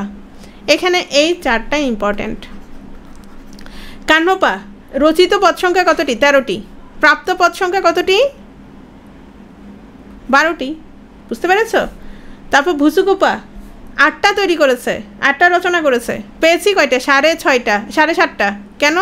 ওই যে তোমার কত নাম্বারটা? ভুসুকুপার 23 নংয়ের কি আমরা অর্ধেক পেয়েছি, রাইট? 23 নংয়ের অর্ধেক পেয়েছি। সরহপা 4টাই পেয়েছি। কুক্কুরিপা 3টার মধ্যে 2টা পেয়েছি। কত পাই নাই? 48 নাম্বারটা পাই নাই। আর ওনার হচ্ছে কাহ্নপার হচ্ছে 24 নম্বরটা পাই নাই, ঠিক আছে? আর বাকিরা হচ্ছে 1টা করে পদ রচনা করেছেন। বাঙালি কবি লুইপা, সবরপা, কুক্কুরিপা, বিরূপাপা, জয়ানন্দীপা, হ্যাঁ, ভুসুকোপা, এরা সবাই কি কবি? বাঙালি কবি। বিষয়টা হচ্ছে ভাষা বিচারে আরও থাকতে পারে, তবে অনেকে অবাঙালিও ছিলেন, ঠিক আছে? 48 কুক্কুরিপা, আমি কি লিখছি? হ্যাঁ 48, তো এই যে কুক্কুরিপা 3টার মধ্যে 2টো পাওয়া গেছে, আর একটা পাওয়া যায়নি। সেটা হচ্ছে 48। ওকে, আচ্ছা, নিজেকে বাঙালি বলে পরিচয় দিয়েছেন কে? ভুসুকুপা। আজি ভুসুকু বঙ্গালী বলি, এবং তিনি পদ্মা নদীর কথা বলেছেন পৌয়া খাল কত নম্বর পদে? 49 নং পদে। ইম্পর্ট্যান্ট, 49 নং পদে। এবং ভুসুকু কেন বলা হয়? তিনি মানে নিজের কুটিরে সারাক্ষণ তিনি মানে গোপনে অধ্যয়ন করতেন, এবং অন্য ভিক্ষুরা মনে করতেন যে তিনি অলস, এবং সবসময় আহার নিদ্রায় সময় কাটান, এজন্য ওনাকে ভুসুকু নামে ডাকতেন। ভুসুকু মানে ভক্ষণ সুপ্তি কুটির, বুঝতে পেরেছ? এবং চর্যাপদে তার রচিত পদের সংখ্যা হচ্ছে 8টা। এবং তিনি বলেছেন, আজি ভুসুকু বঙ্গালী বইলি নিয় ঘরে নি চণ্ডালে লেলি, মানে চণ্ডালের মেয়েকে বিয়ে করে কবি ভুসুকু বঙ্গালী হলো। শোনো, এটার আবার মানে ধরো এই যে বিভিন্ন লেখকগণ, বিভিন্ন পণ্ডিতগণ যখন ব্যাখ্যা করেন, এটা আবার অন্য ব্যাখ্যাও আছে যে তিনি আসলে বাঙালি ছিলেন না, যে তিনি বলেছেন যে চণ্ডালের মেয়েকে বিয়ে করে তিনি বাঙালি হয়েছেন। যাই হোক, সেটা আমাদের দরকার নেই। আমাদের প্রশ্ন আসলে যে নিজেকে বাঙালি কে বলেছেন, আমরা বলবো ভুসুকু বাঙালি বলেছেন, ঠিক আছে? এতে সন্দেহাতীতভাবে প্রমাণিত হয় যে তিনি বাঙালি কবি এবং তিনি নালন্দায় বৌদ্ধ ভিক্ষু হিসেবে অবস্থান করেন। নালন্দা তো চেনো না? কুক্কুরিপা, একটু খেয়াল করো তো নামটা কেমন যেন না? আচ্ছা, একমাত্র মহিলা কবি, তবে শিওর না। এই মহিলা কবি কে বলেছেন? মহিলা কবি বলেছেন সুকুমার সেন। কেন বলেছেন? কারণ এখন কেউ যদি বলে আমি রাতে প্রেমিকের সাথে দেখা করতে যাই, তাহলে কি তাকে নিশ্চয় মহিলাই ধরে নেওয়া হবে প্রাথমিকভাবে, আর অন্য চিন্তা হলে সেটা ভিন্ন বিষয়। তো কুকুরিপা খেয়াল করো, দিবসহি বহুরি কাউহি ডর ভাই, মানে সে দিনের বেলায় কাকের ডাকে ভয় পায়, রাতি ভইলে কামরু যাই, কিন্তু রাতে প্রেমিকের সঙ্গে দেখা করতে যাই। তাহলে দেখো তো, এই যে ডক্টর মোহাম্মদ শহীদুল্লাহ জানান 8ম শতকের প্রথমার্ধে কুকুরিপা বর্তমান ছিলেন এবং তিনি বাংলাদেশের লোক ছিলেন, কিন্তু রাহুল সংকৃতিয়ান আবার সেটা মনে করেন না, দরকার নাই আমাদের, এটা দরকার। ডক্টর সুকুমার সেন ধারণা পোষণ করেন কুকুরিপার ভাষার সাথে নারীদের ভাষার মিল আছে, মানে নারীদের ভাষা একটু আলাদা না, তাই তিনি নারীও হতে পারেন। তাহলে আমরা এটা মনে রাখবো যে যদি বলা হয় চর্যাপদের একমাত্র মহিলা কবি কে, তাহলে তিনি হচ্ছেন কুকুরিপা, রাইট? আদিকবি হচ্ছে লুইপা, আর ডক্টর মোহাম্মদ শহীদুল্লাহর মতে প্রাচীন কবি হচ্ছে সবরপা। একটু খেয়াল করো তো, এখানে আদিকবি আর প্রাচীন কবির মধ্যে যে ঝামেলাটা, অনেকে এটা জিজ্ঞেস করে যে কেন বা কীরকম। তো আদিকবি মানে কি? এখানে চর্যাপদের আদি মানে প্রথম না? আদি মানে কি? প্রথম, রাইট? আর প্রাচীন মানে কি? প্রাচীন মানে হচ্ছে পুরাতন, তাই না? প্রাচীন মানে কি? প্রাচীন মানে হচ্ছে পুরাতন। এখন আদিকবি লুইপা কেন? 1 নম্বর পদটা কার? 1 নং পদ কার? 1 নং পদ হচ্ছে লুইপার, যার কারণে ওনাকে বলা হচ্ছে আদিকবি, ঠিক আছে? এবং তিনি বাঙালি ছিলেন। তো যাই হোক, ওনার হচ্ছে 1 আর 29 নং। এখন ডক্টর মোহাম্মদ শহীদুল্লাহর মতে হচ্ছে প্রাচীন কবি হচ্ছে কে? সবরপা, এবং তিনি মনে করেন এই সবরপা হচ্ছে লুইপার গুরু। এই সবরপা হচ্ছে কি? লুইপার গুরু, এবং তিনিও কি বাঙালি কবি ছিলেন। তো এখান থেকে একটা মানে অনেকে মানে ঝামেলা লাগে যে আসলে প্রাচীন কবি দিলে কি দিব, বা লুইপা কথা আসলে কি বলবো, এতভাবে আসবে না যদি আদিকবি আসে লুইপা। আর যদি ডক্টর মোহাম্মদ শহীদুল্লাহর কথা উল্লেখ থাকে, তাহলে আমরা কার নাম দিব? সবরপার নাম দিব। এটাই হচ্ছে কথা, ঠিক আছে? কনিষ্ঠ কবিকে কনিষ্ঠ কবি হচ্ছে সরহপা। তাহলে এখানে 6টা প্রবাদ বাক্য আছে। কোথায়? চর্যাপদের 6টা প্রবাদ বাক্য আছে। যেহেতু তোমার গত বিসিএসে তোমার একটা পদের অর্থ আসছে, এই 6টা বাক্য একটু ভালো করে পড়ে নেবা। কেন পড়ে নিবা? অর্থ আসতে পারে। যেমন আপনা মাংসে হরিণা বৈরী, মানে হরিণের মাংসই তার জন্য শত্রু। হাতের কাঙ্কন মাউল উদাপন, আচ্ছা এগুলো কোনটা কে লিখেছে সেটা মনে রাখতে হবে, ঠিক আছে? কোনটা কে লিখেছে সেটা মনে রাখতে হবে, সবাইকে বলে দিচ্ছি। তার হাতের কাঙ্কন মাউল উদাপন, মানে হাতের কাঙ্কন দেখার জন্য দর্পণ প্রয়োজন হয় না।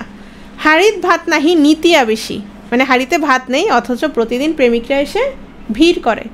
দুহিল দুধু কি বেন্টে সামাই, মানে দহন করা দুধ কি বাটে প্রবেশ করানো যায়? যে কথা তুমি বলে ফেলছো, একজনকে কষ্ট দিছো, সেটা কি আবার তুমি ফিরাই নিতে পারবা? মানে এগুলো সবগুলোর আবার কি তোমার গুরু অর্থ আছে। তারপর আসো, বড়সন গোহালি কিমো দুঠ বলন্দে, মানে দুষ্ট গরুর চেয়ে শূন্য গোয়াল ভালো। দুষ্ট গরুর চেয়ে শূন্য গোয়াল ভালো। আনো চাহন্তা আনো বিনোধা, অন্য চাহিতে অন্য বিনষ্ট। তাহলে এগুলো মনে রাখতে হবে।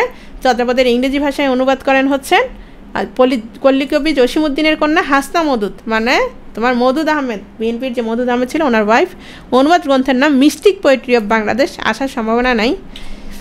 চর্যাপদের ইংরেজি অনুবাদ বললাম। আচ্ছা, এরপর আসো, এখানে একটু খেয়াল করো। রাহুল সংকৃত্যায়ন তিব্বত থেকে 20টি চর্যাপদ আবিষ্কার করেন, সেগুলো 1954 সালে এলাহাবাদ থেকে প্রকাশিত হয়। এগুলো আরেকগুলো অন্য চর্যাপদ, ঠিক আছে? শশীভূষণ দাশগুপ্ত 1963 সালে নেপাল ও তরাই ভূমি থেকে 250টি পদ আবিষ্কার সংগ্রহ করেন। এর মধ্যে 100টি পদকে তিনি কলকাতা বিশ্ববিদ্যালয় থেকে প্রকাশ করার উদ্যোগ নেন, কিন্তু আকস্মিকভাবে মৃত্যুবরণ করে, সেটা আর তোমার সফল হয়নি। পরবর্তীতে সেগুলো তোমার কলকাতা বিশ্ববিদ্যালয় থেকে নবচর্যাপদ নামে সংকলিত ও প্রকাশিত হয়। এটা জাস্ট মনে রাখতে পারো, নবচর্যাপদ শশীভূষণ দাশগুপ্ত। আর নতুন চর্যাপদ, এটা মনে রাখবা, নতুন চর্যাপদ হচ্ছে চর্যাপদ প্রকাশের পর গত 100 বছরে বাংলাদেশ ও দেশের বাহিরে চর্যাপদ সংগ্রহ, সম্পাদনা এগুলো নিয়ে যে গবেষণাগুলো হয়েছে সেগুলোর মধ্যে অন্যতম সর্বশেষ কাজটা করেন কে? ডক্টর মোহাম্মদ শাহেদ, ঢাকা ইউনিভার্সিটির টিচার। 2017 সালের 21 বইমেলায় প্রকাশিত হয় তার নতুন বই নতুন চর্যাপদ। এটা মনে রাখতে পারো, শুধুমাত্র কী নাম? নতুন চর্যাপদ কার? এটা হচ্ছে সৈয়দ মোহাম্মদ শাহেদ। ঠিক আছে, এখানে দেখো, এখানে হচ্ছে জাস্ট তোমার মাহবুবুল আলমের বাংলা সাহিত্যের যে ইতিহাস বইটা আছে সেখান থেকে তোমার চর্যার যে কবিরা আছে, হ্যাঁ, তাদের সম্পর্কে স্ক্রিনশটগুলো দিয়েছি, তোমরা পড়ে নিতে পারো চাইলে, অনেকের পড়ার ইচ্ছা থাকে। এখানে একসাথে সব আছে, একদম সবগুলো আছে, এগুলো থেকে পড়ে নিতে পারো। ঠিক আছে, এতটুকু। সাহিত্য কটা 100 টাকা 200, এটা তুমি কিনবা যেটা রানা ঘোষের, সেটা এখন কোনটা কি জানি না, তবে রানা ঘোষের যেটা সেটা কিনতে পারো। আচ্ছা আমাকে বলো তো, একদম কেউ আছো যে কিছুই বুঝো নাই, বা যারা একদম নতুন তাদের কাছে ক্লিয়ার কিনা? আমি এখানে আবার একটু সামারি করে দিব। হ্যাঁ, শেষ, লাস্ট স্লাইড কোনগুলো? এগুলো তো হচ্ছে কবিদের সম্পর্কে বলা আছে। একটু সামারি করি, খেয়াল করো। আমরা আজকে কী নিয়ে পড়লাম? চর্যাপদ। কী নিয়ে পড়লাম? চর্যাপদ নিয়ে পড়লাম। চর্যাপদ কি? বৌদ্ধ সহজিয়াদের সাধন সঙ্গীত। হ্যাঁ, এগুলো মূলত কবিতা। তো তখন যত কবিতা পড়া হতো না, এগুলোকে আমরা কি বলতে পারি? চর্যাপদ। প্রশ্ন আসতে পারে, চর্যাপদ মূলত কি? এগুলো হচ্ছে গান। আর জানটা আমরা আন্ডা বলি না, আমরা আন্ডা বলি না। আচ্ছা, এটা 2017 সালের 21 বইমেলায় প্রকাশিত হয়েছে। এখানে কি লেখা আছে? আচ্ছা, এটা একটু ভালো করে দেখে নিব, 18তে যদি থাকে তাহলে দেখে নিব আমি। হ্যাঁ, তোমাকেও থ্যাঙ্কস। খেয়াল করো, আমরা একটু খেয়াল করি যারা একদম নতুন। তাহলে চর্যাপদ মূলত হচ্ছে গান, কবিতা বা পদ, যেটাই বলো না কেন, অনেক সময় আসে যে চর্যাপদ মূলত কি? গান। তাহলে কাদের? বৌদ্ধ সহজিয়াদের, রাইট? বৌদ্ধ সহজিয়াদের। হ্যাঁ, তো এগুলো তারা কিসে লিখেছেন? এগুলোর হচ্ছে গুরু অর্থ ছিল, এবং মানে আক্ষরিক অর্থে যেটা দেখা যাবে সেটা না, যার কারণে এগুলোকে বলা হচ্ছে কি? সান্ধ্য ভাষা। অনেক সময় আসে যে নিচের কোন সাহিত্যকর্মের সাথে সান্ধ্য ভাষা জড়িত? তাহলে কোন সাহিত্যকর্মের সাথে? চর্যাপদের সাথে, রাইট? চর্যাপদের সাথে সান্ধ্য ভাষা জড়িত। আচ্ছা, তোমাদেরকে কয়েকটা ছোটোখাটো কথা বলি। অনেক সময় আসে যে 84 সিদ্ধা, 84 সিদ্ধা, অনেকে এটা নিয়ে টেনশনে পড়ে যায়। 84 সিদ্ধা, আমি এটা টেনে দিব, তার আগে একটু বলি কয়েকটা কথা। 84 সিদ্ধা কী জিনিস? এই 84 মানে কি বলো তো? 84 মানে কি? 84 না? 84 মানে 84। সিদ্ধা মানে কি? আমরা এই যে চর্যা যারা লিখছে এদেরকে সিদ্ধাচার্য বলছি না?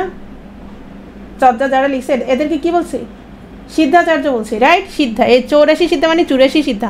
এটা আমরা বাংলা ভাষায় কতজন বলছি? 23 জন না? পদকর্তা কতজন বলছি? 23 জন। ওই তিব্বতী ভাষায় এটা কতজন? 84 জন। এইটাই, আর কিছু না। এটা নিয়ে অনেকে পরে প্রশ্ন করে। আচ্ছা, এটা একটা বিষয়। আরেকটা প্রশ্ন যেটা স্লাইডে ছিল না, সেটা হচ্ছে এই যে তোমার চর্যাপদগুলো আমরা কেন নেপালে পেলাম, কেন বাংলায় পেলাম না? নেপালে গিয়ে আমরা কেন পেলাম? নেপালের রয়্যাল লাইব্রেরিতে কেন পেলাম? সেটা হচ্ছে আমরা দেখতে পাচ্ছি পালদের পরে কারা আসে? পালদের পরে আসে সেনেরা, রাইট? সেনেরা। এখন সেনদের মধ্যে যারা ব্রাহ্মণ ছিল, হিন্দুদের মধ্যে যারা ব্রাহ্মণ ছিল, এরা আবার অত্যাচার শুরু করে। একে তো এদিকটা, আবার সেনদের পরে আসে তুর্কিরা। তো বলা হতো যে তুর্কিরা অনেক বেশি কি অত্যাচার করে, আগুন লাগাই দেয়, অনেক কিছু। হ্যাঁ, এবং তোমার এই যে নালন্দা তোমার যে ভাষিটি ছিল, বিহার ছিল তোমার বিভিন্ন, এগুলো পুড়িয়ে দেয়। আচ্ছা, তো তুর্কিদেরটা যেমন বলা হয়, ঠিক একইভাবে পরবর্তীতে এটাও দেখা যাচ্ছে যে মুসলিমরা তোমার কি করে, মানে সাহিত্যের জন্য অনেক বেশি কদর ছিল, হ্যাঁ, পৃষ্ঠপোষকতা ছিল।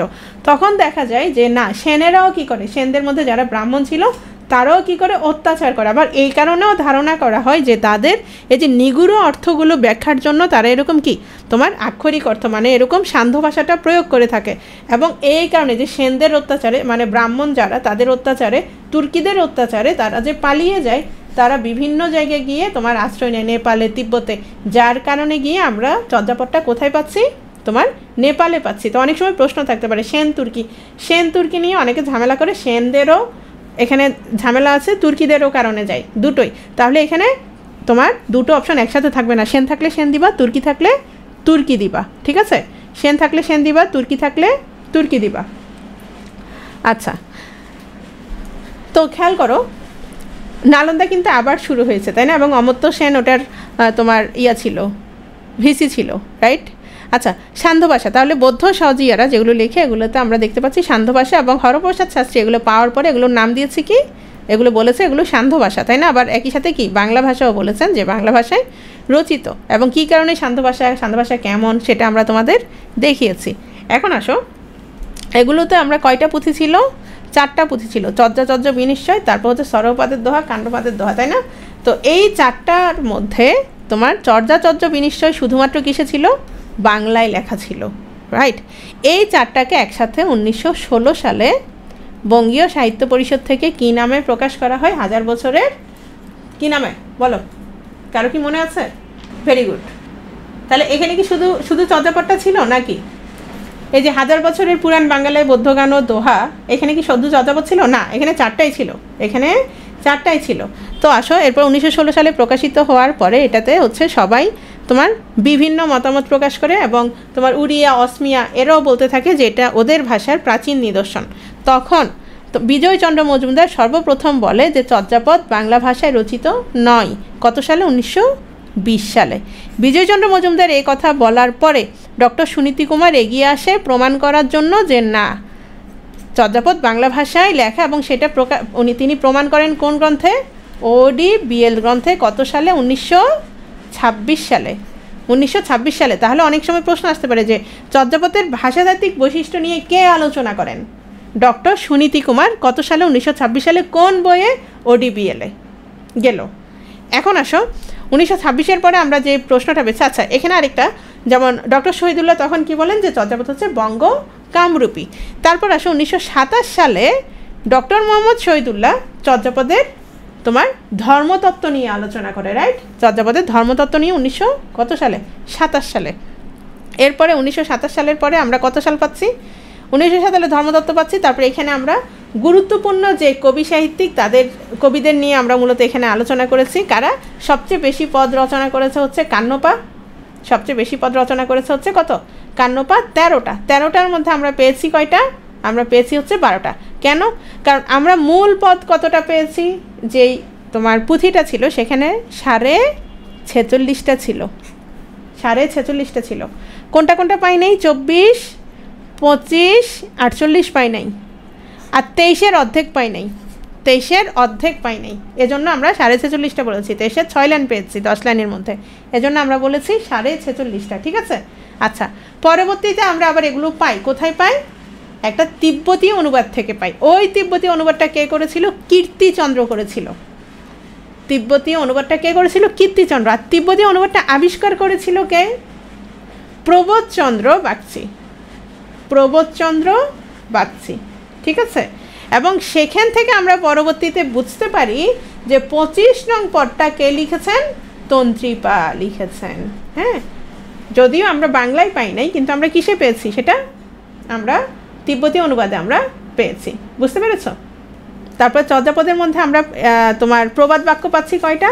6টা পাচ্ছি। এই 6টা প্রবাদ বাক্য ভালো করে দেখে নিতে বলেছি, কে লিখেছেন সেটাও দেখে নিতে বলেছি। এবং আমরা লারিডম্বি পার শেষ পর্যন্ত কোনো পদ পাইনি, শেষ পর্যন্ত কোনো পদ পাইনি। তোমার যে পুঁথিটা পাওয়া গিয়েছিল সেখানে লেখা ছিল যে লারিডম্বি পার, মানে 10 নং পদের পরে লেখা ছিল যে লারিডম্বি পা নামে একজন কবির কোনো ব্যাখ্যা পাওয়া যায়নি। মুনিদত্ত এটার কোনো ব্যাখ্যা দেয়নি। হ্যাঁ, যার কারণে সেই পদটাও তিনি কি দেন নাই। 10 নং কার? 10 নং ধরা যেতে পারে তোমার লারিডম্বি পার। আচ্ছা, এখানে কিন্তু অন্য 10 নংটা কিন্তু আছে, খেয়াল করো। যেটা নাই সেটা তো নাই, এজন্য যে উনি একটা নাম্বার বাদ দিয়েছে বিষয়টা কিন্তু তা না, উনি কোনো নাম্বার বাদ দেয়নি। বুঝতে পেরেছ? 10 নং কিন্তু কার? 10 নং হচ্ছে তোমার কান্নপার। 10 নং কান্নপার, 11 নং হচ্ছে কান্নপার, 12 তোমার কান্নপার। মানে এজন্য তিনি যে একটা বাদ দিয়েছে বিষয়টা তা নেই। এবং মুনিদত্ত হচ্ছে সংস্কৃত টিকাকার ছিল, তিনি 11 নং পদের কোনো ব্যাখ্যা করেননি। তাহলে 11 নং পদ কোনটা? এখানে যেটা কান্নপার আছে এটা না, মানে মূল পুঁথিতে 11 নম্বর যেটা ছিল সেটা। ঠিক আছে, এতটুকুই। আর চর্যাপদের বাঙালি কবি হচ্ছে ভুসুকুপা, অর্থাৎ যিনি নিজেকে বাঙালি বলেছেন। এছাড়াও আরও বাঙালি কবি হচ্ছে লুইপা, কুকুরিপা, বিরুবাপা, সবরপা, জয়ানন্দ, ধামপা, এরা সবাই হচ্ছে কি তোমার বাঙালি পদকর্তা। ঠিক আছে, এতটুকুই। আর একমাত্র মহিলা কবি কুকুরিপা, এবং এটা বলেছেন ডক্টর সুকুমার সেন, কারণ ওনার যে তোমার রচনাগুলো সেগুলো কি দেখতে মনে হয় যেন মহিলাদের ভাষা। আদিকবি হচ্ছে, হ্যাঁ, পদকর্তা আর পদ নিয়ে ভিন্ন কথা বলেছে ডক্টর মোহাম্মদ শহীদুল্লাহ, বলেছে তোমার পদকর্তা 23 জন, পদ হচ্ছে 50টা। আর সুকুমার সেন বলেছে হচ্ছে তোমার পদকর্তা হচ্ছে তোমার 24 জন, আর পদ হচ্ছে 51টা। ঠিক আছে, আদিকবি হচ্ছে লুইপা, আর ডক্টর মোহাম্মদ শহীদুল্লাহর মতে প্রাচীন কবি হচ্ছে সবরপা, এবং সবরপা লুইপার শিষ্য ছিলেন ডক্টর মোহাম্মদ শহীদুল্লাহর মতে। ঠিক আছে, এতটুকু। আর তোমরা বাকিটা হচ্ছে দেখে নিবে, ভালো করে পড়ে নিবে, বইয়ের সাথে মিলাবা, দেখবা যে সব ক্লিয়ার হয়ে যাবে যারা একদম নতুন। ঠিক আছে, আল্লাহ হাফিজ। তাহলে ভালো থেকো সবাই।